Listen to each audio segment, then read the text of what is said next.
जल हमें दे दे, ये गीत मैंने लिखा है, वहां पर है आपकी किताब में 4 नंबर पे, ठीक है। तो प्रभु यीशु के पास यूहन्ना की किताब 4 अध्याय में एक औरत से उसकी मुलाकात होती है। आपको मालूम है प्रभु यीशु कहाँ बैठे थे? कुएं के ऊपर बैठे थे।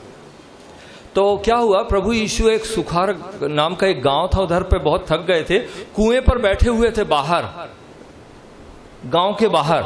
इतने में एक औरत आती है जिसको आप लोग सब लोग हम लोग कहते हैं सामरी औरत, है ना। वो आती है और प्रभु यीशु कहते हैं मुझे पानी पिलाओ। तो वो क्या कहती है कि हमारा हाथ का छुआ तो तुम खाते पीते नहीं हो, फिर तुम कैसे मांग रहे हमसे? तो प्रभु यीशु क्या कहते हैं, यदि तुम परमेश्वर के वरदान को जानती और ये भी जानती कि वो कौन है जो तुमसे मांग रहा है, तो तुम उससे मांगती और वो तुम्हें जीवन का जल देता। उस औरत को कुछ समझ में नहीं आया। प्रभु यीशु कुछ बोलते हैं, वो जवाब कुछ देती है। वो कहते हैं हमारा कुआं गहरा है, हमारे बाप दादाओं ने दिया, ये 1000 साल पुराना है, इसको याकूब ने दिया था हमें। प्रभु यीशु मसीह फिर भी बोलते हैं, उसे समझ में नहीं आता है। फिर वो कहती है कि हाँ, जब मसीह आएगा तो वो हमें सब बता देगा। बोला था ना। प्रभु यीशु क्या कहते हैं, मैं जो तुमसे बात कर रहा हूं, मैं वही हूं। सर्वशक्तिमान परमेश्वर जिसने सारी सृष्टि को बनाया, अपनी मुंह के एक शब्दों से उसने ब्रह्मांड की रचना की, वो जब इस संसार में आता है तो सबसे पहले अपने आप को किस पर प्रकट करता है? एक गंवार सी औरत पर। उसे कुछ समझ में नहीं आता है। मैं होता तो मुझे गुस्सा आ जाता। मैं कह रहा तुम्हें समझ में नहीं आता, अब मैं चलूं, मेरे को सिर दर्द दे रहा है। सही है ना। लेकिन प्रभु यीशु ने क्या बोला? कुछ नहीं, खड़े रहे। वो उल्टे सीधे जवाब दे रही थी, फिर भी कहे। जब उसने कहा मसीह आएगा बताएगा, तो उसने क्या बोला? मैं जो तुमसे बात कर रहा हूं वही हूं। फिर भी उसको समझ में नहीं आया। उसने कहा आखिर में एक काम करिए, आप हमें वो जीवन का जल दीजिए जिससे मुझे यहां इतनी दूर आना ना पड़े और मुझे प्यास भी ना लगे। चलो ऐसा करो। प्रभु यीशु ने यूहन्ना के 7 में कहा है वो जीवन का जल क्या है? उसकी पवित्र आत्मा है। पवित्र आत्मा यूहन्ना 7 में आप पढ़ेंगे तो मालूम है जीवन का जल पवित्र आत्मा है। जब उस औरत ने बोला कि मुझे प्रभु वो जीवन का जल दो, तो क्या प्रभु यीशु ने दिया होगा कि नहीं दिया होगा? दिया था, यानी उसको आत्मा दी। इसके बाद प्रभु यीशु ने क्या बोला? उसे जाओ तुम अपने पति को बुला लाओ। ऐसा क्यों बोला? यदि वो नहीं बोलता तो वो औरत मटका लेके चली जाती और दोबारा लौट के नहीं आती। थोड़ा तो काम देना पड़ेगा ना। तो उसको बोला कि जाओ तुम अपने पति को बुलाकर ले आओ, इसका मतलब वापस आ जाना। लेकिन उस औरत ने क्या बोला? एक्सक्यूज मी, मेरे तो कोई पति है ही नहीं। तो प्रभु यीशु ने हाँ बिल्कुल सही कहा तुमने, सच बात, ये तो तुमने सच कहा। लेकिन हाँ एक और बात, ये तुम 5 पति कर चुकी हो, अभी एक 6वां आदमी है उसके साथ रहते, वो तुम्हारा पति नहीं है। हाँ बहरहाल तुम जाओ अपने गांव। तो वो गांव दौड़कर गई। उसने क्या किया? उसने हर दरवाजे में, जो गांव का दरवाजा था उसमें खटखटाया।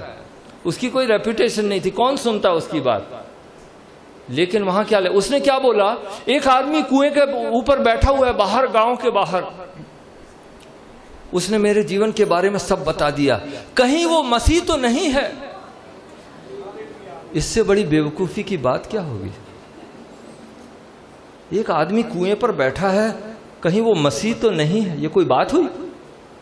आप बोलेंगे ये आपकी गली स्टेशन के ईस्ट है ना, east west station, waste station. तो ये भाई साहब बोलते वेस्ट स्टेशन में एक आदमी खड़े होकर चाय पी रहा है, कहीं वो मसीह तो नहीं है?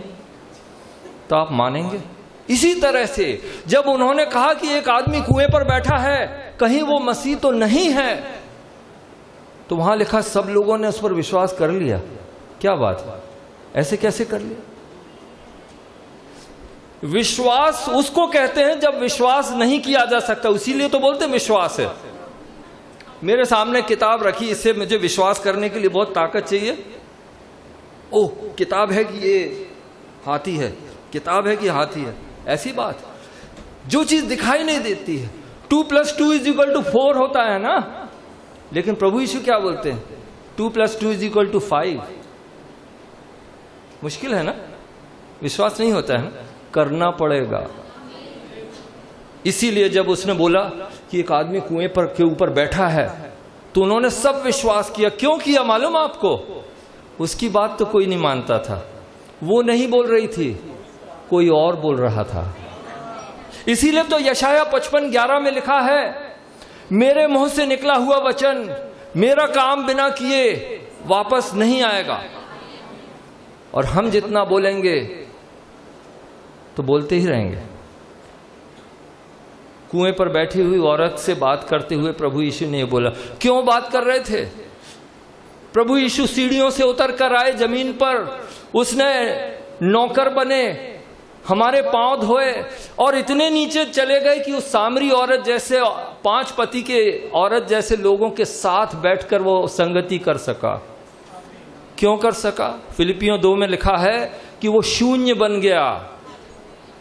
शून्य बन गया तभी तो बात कर रहा था। मैं तो नहीं करता। मैं यदि कुएं पर होता तो मैं देखता ये कौन आ रही है औरत मटका लेके, मैं धीरे से उठकर चला जाता। क्यों? मैं शून्य नहीं हूं ना, मेरा तो नाम है ना, मैं तो शिष्य थॉमसन हूं ना। मैं कैसे बात करूं? ये कौन औरत होगी, किसे मालूम, लोग क्या कहेंगे? मैं शून्य थोड़ी हूं। प्रभु यीशु बात करें, वो शून्य है, इसीलिए हमारे बीच में वो आ गए। हम जैसे निकम्मे लोगों के बीच में आ गए, गुनहगारों के बीच में आ गए, हमारे पांव धोए, हमारे लिए मर गए। क्या बात है! इसीलिए मैंने ये गीत लिखा था। 4था नंबर, कौन सा नंबर का है? 4था है, जीवन का जल। बड़ा आसान गीत है।